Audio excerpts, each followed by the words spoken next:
El día de hoy me toca hablar un poco sobre un tema que me parece bastante interesante a la hora de plantearlo, al cual he llamado dogmatismo fuerte y escepticismo fuerte, puntos de encuentro-desencuentro en la transición de modelos de atención. Para empezar más o menos digamos, a desarrollar esta idea que el día de hoy quiero compartirles, eh, me apoyaré de Denis Nachmanovich en la clase número 4, donde ella se hace la pregunta, ¿es posible conocer? Y hace una cuestión bastante interesante al momento de plantear el pensamiento dicotómico en esta posibilidad que como seres humanos tenemos de decir sí o no, cierto o falso, eh, blanco o negro, como estas dos posibilidades o las únicas posibilidades de pensamiento que en cierto sentido, por diferentes factores, un sujeto puede llegar a pensar, ¿no? Puede llegar a construir. Lo cual es bastante peligroso vivir en un pensamiento dicotómico, en un pensamiento donde podríamos decir quién vive en la ley y quién no vive en ella, ¿no? Sería una posición completamente radical. Ahora, también ella sostiene la posibilidad de ir pensando estas dos respuestas en múltiples matices a la hora de pensar, lo cual da una apertura de pensamiento y yo creo que en este sentido el acercamiento a este mundo del conocimiento, de la información, que al fin de cuentas está en una pugna bastante interesante sobre, en este texto en particular, sobre si hay alguna relación intrínseca entre conocer, el conocimiento y al mismo tiempo, pues yo creo que tendremos que cuestionarnos el saber y, y esa frase con que inicia a mí me fascina, quisiera compartirles, que es una cita de T.S. Eliot, cuando dice, ¿dónde se halla la sabiduría que hemos perdido con el conocimiento? ¿Dónde se halla el conocimiento que hemos perdido con la información? Es una tesis bastante profunda, la de T.S. Eliot, y, y en este sentido, me parece que el planteamiento que el día de hoy vengo a sostener es cómo gravitar en los matices y no en las polaridades. Eso es bastante interesante. Bueno, y dirán, ¿qué tiene que ver eso con la educación especial? ¿Qué tiene que ver con aquellos elementos propios de esta Semana Estatal de Educación Inclusiva 2023? Pues, hombre, pues todo, ¿no? Como sabemos, el año anterior se publicaron lo que serían los criterios técnicos para la transición de la educación especial a la educación inclusiva, lo cual ha generado diferentes posturas, posiciones, evoluciones y revoluciones.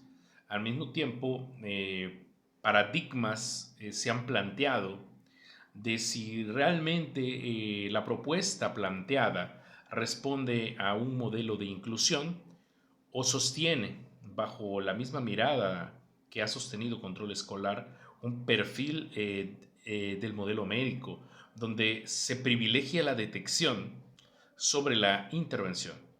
Y evidentemente, hasta que no se tiene claro un proceso de detección, no se puede pasar a la intervención.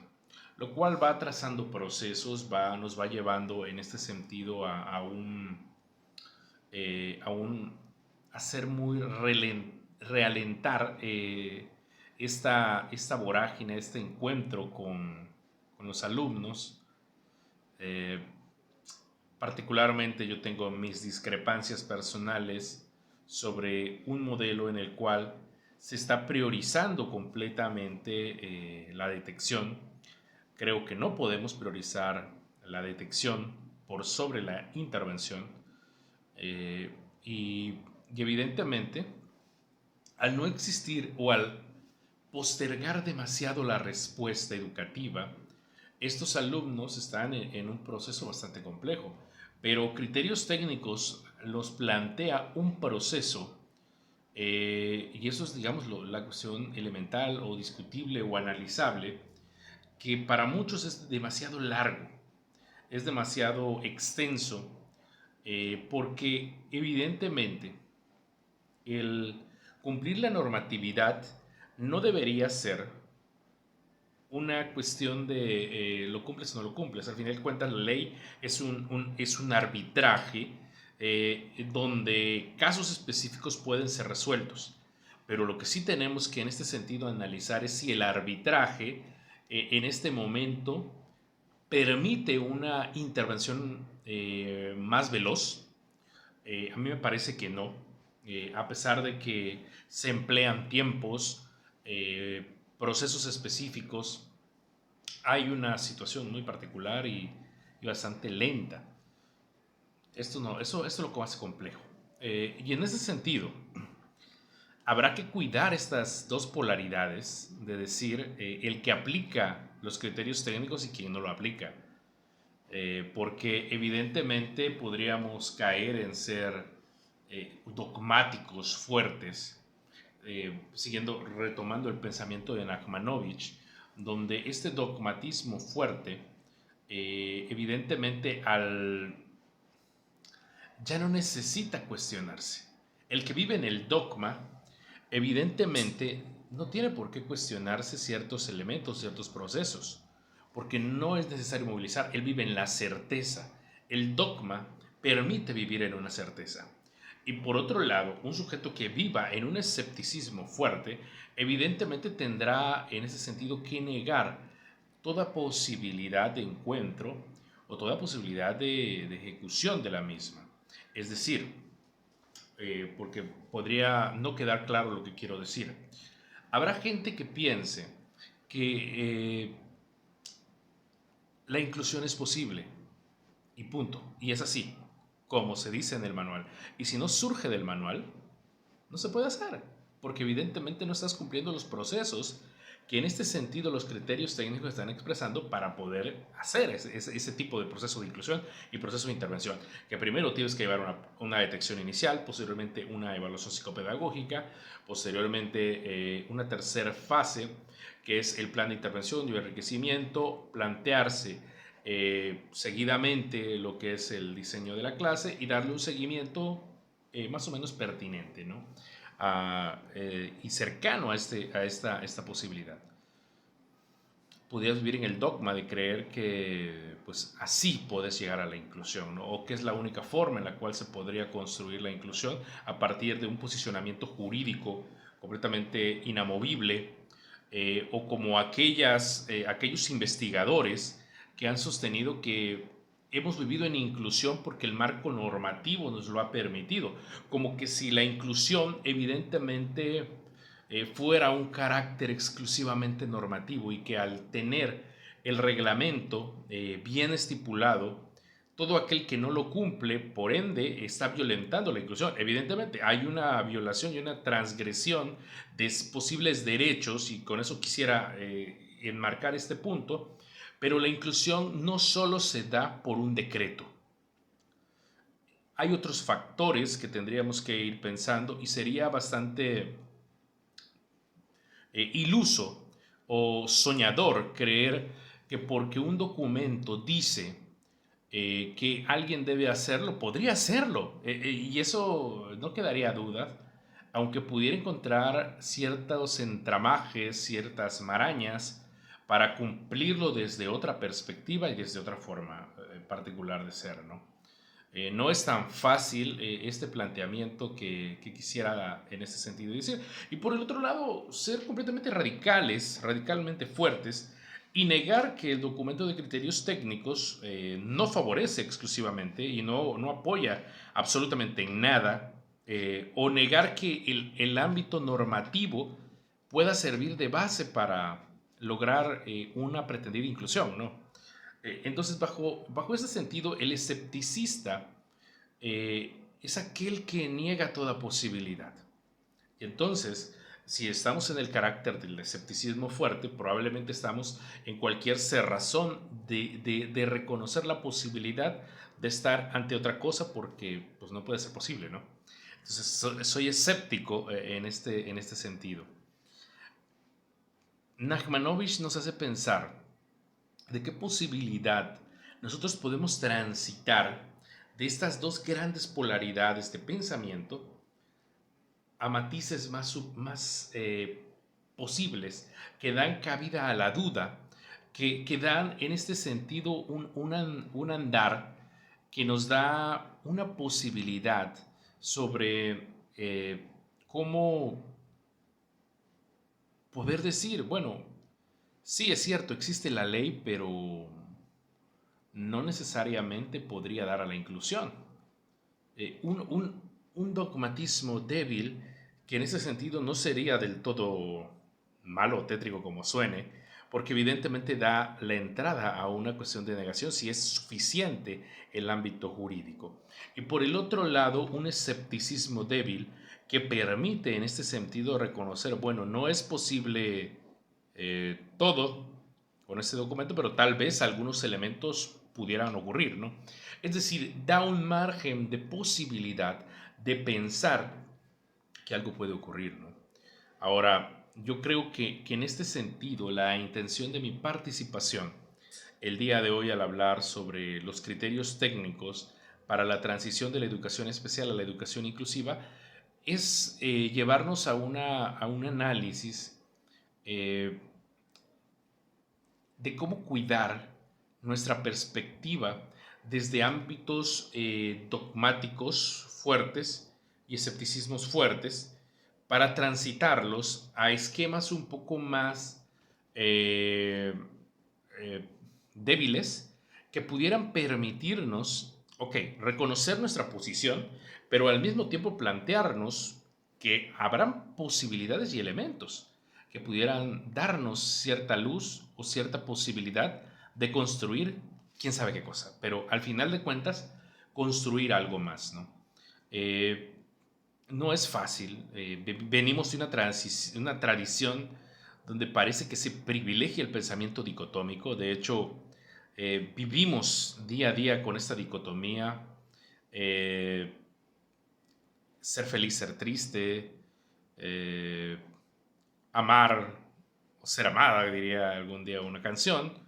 Eh, no sé, en esta posición, el conocimiento nos está construyendo y nos está de esta manera clarificando o no sé, cómo decirlo, llevándonos a una duda razonable, cuidando las cuestiones de la duda razonable, a un posicionamiento en el cual podamos o no podamos vivir en estas dos posiciones radicales.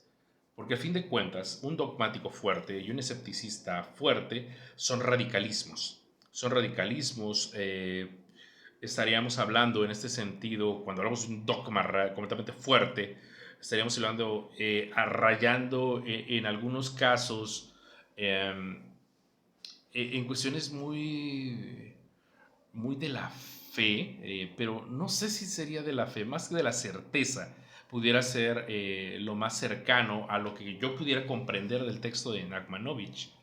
Eh, porque el que vive en la certeza no tiene por qué caminar hacia otro lado. Y el que vive, pero la certeza se da en ambas posiciones. O sea, en este radicalismo, sí quiero dejar en claro, los dos radicalismos, eh, el dogmatismo fuerte y el escepticismo fuerte, nos hacen vivir en estas cuestiones radicales, pero nos hacen vivir en una certeza, en la certeza de que algo es y en la certeza de que algo no es. Es decir, en este pensamiento tan claro y tan dicotómico, entramos en esta gran discusión y en este gran análisis. Pero yo quisiera, en este sentido, como para ir puntualizando esta breve participación,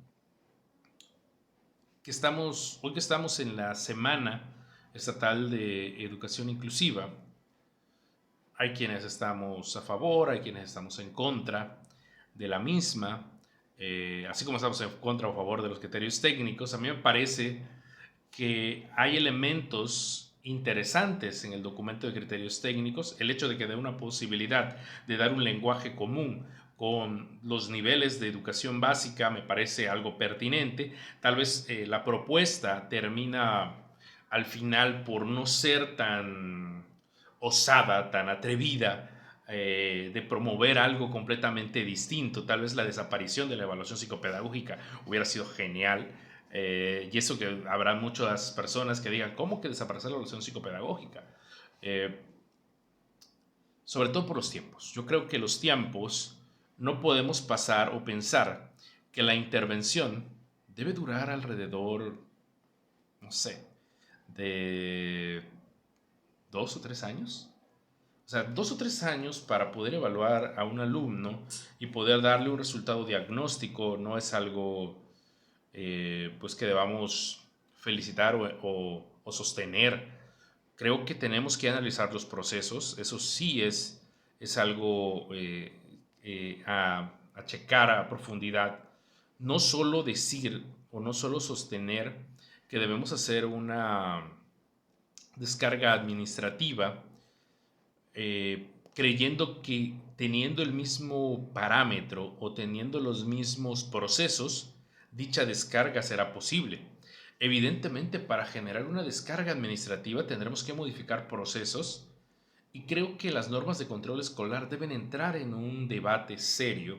Y al entrar en un debate serio, esto nos permitirá también transitar en estos criterios técnicos a un nuevo debate sobre cómo construir una visión pedagógica que dé respuesta a estos sectores poblacionales.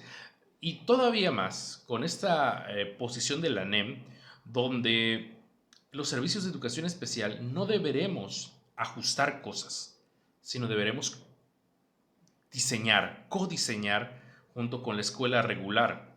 Y es decir, lo que estamos planteando ya no es ajustar lo que está, sino es en este sentido cómo crear algo novedoso.